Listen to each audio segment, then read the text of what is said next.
Summer of Passion. The hot summer sun was beating down on Charlotte as she skipped up the path towards the stables on her 100-acre family estate. Charlotte was the 19-year-old daughter of Lord and Lady Crumpton Blythe, who had been born into great wealth and who spent all of their days with their respective hobbies of horn polishing and butler racing. Charlotte had no need or desire to work and spent much of her time with her beloved horses. She skipped along the path until she reached a paddock full of polo ponies, sat on a seat in the shade, tossed back her long blonde hair and relaxed. As she watched the ponies play in the sun, she heard a noise and turned to see that it was Ed, the gardener, who was trimming a box hedge that ran along the side of the croquet lawn. Ed had stripped down to his shorts, and as Charlotte gazed at his strong, tanned body, her heart skipped a beat. A tingle ran down her spine, went round her stomach, did 3 laps of her left breast, and ended at her clitoris, causing her legs to instinctively pop open. Charlotte was an extremely sexual young woman. She had been since she first became fully aware of sexual pleasures back when she was 13, when she had slid too far forward in the saddle on a particularly bouncy horse ride. Ever since that day, she always got an extra joy from riding, so much so that, following most rides, she had to wring out her choppers and sponge down the saddle. Ed turned away from the bush he'd been trimming, looked at Charlotte and smiled. She smiled back at him, fully aware that as she wasn't wearing underwear, she would be showing Ed another bush that was in need of attention. She beckoned him to her. Ed strode over. His rippling muscles dripped with the sweat of his toil, and when he sat down beside her, she could clearly smell his strong odour. It reminded her of the smell from when she'd had a boil lanced. She looked into Ed's good eye lustfully.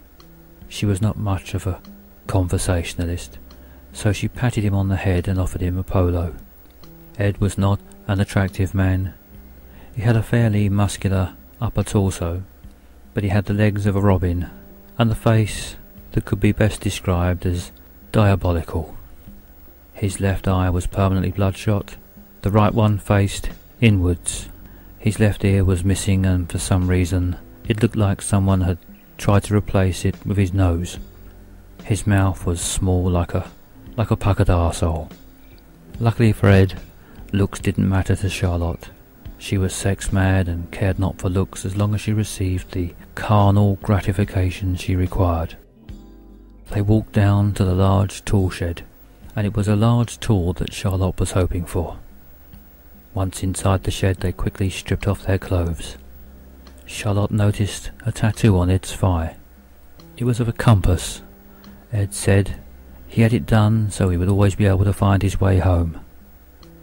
Charlotte was unsure if he was being funny or just incredibly thick, but at that lustful moment she cared not and pulled Ed on top of her. She reached for his manhood, and looking at it, it reminded her of a potato, although disappointingly a Jersey Royal, not a King Edward. Ed's mouth was soon upon her heaving bosoms. He was slobbering on them like a starving bloodhound finishing off his dinner. Charlotte took hold of his potato-like manhood and guided it into her pulsating allotment of desire, her womanly pot of passion, her soaking seedbed of seduction. Soon Ed was banging away, and Charlotte was thrusting back at him with lustful abandon. Ed was still slobbering over her magnificent breasts, but now he was actually starting to foam at the mouth. Charlotte was crying out, "Oh, Ed, faster, faster!"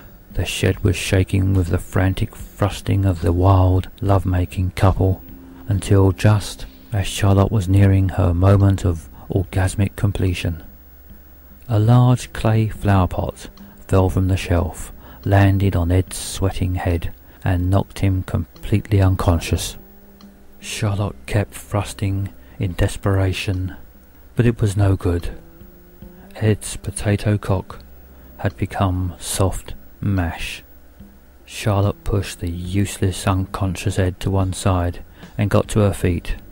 Feeling terribly frustrated, she was about to dress when she heard a noise outside. She peered out of the shed window and saw one of her father's butlers running nearby. It must have been the time for her father's butler races, which he made them do each afternoon so he could bet on who he thought would win. Charlotte was never one to waste an opportunity, so as the butler approached the shed, with perfect timing, Charlotte opened the door, thrust out a rake handle, and tripped up the butler, who she quickly dragged into the shed by his ankles. Before he knew where he was, Charlotte had begun to remove his trousers and pants, as she prepared him to be mounted. The butler in question was named Edgar.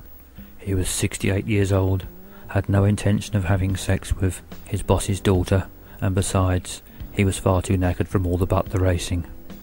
Charlotte attempted to bribe Edgar by saying that she would get her father to give him a rise if he gave her one, but Edgar refused, and as desperate as she was, Charlotte had no choice other than to let him crawl out of the shed on his hands and knees with his trousers around his ankles.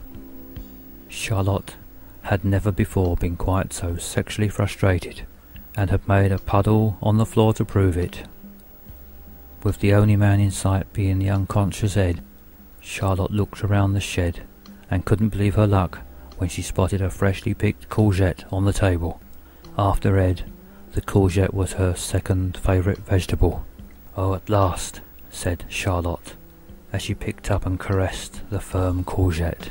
She reclined in a deck chair, stroked the firm courgette, and before long, her cries could be heard all around the estate.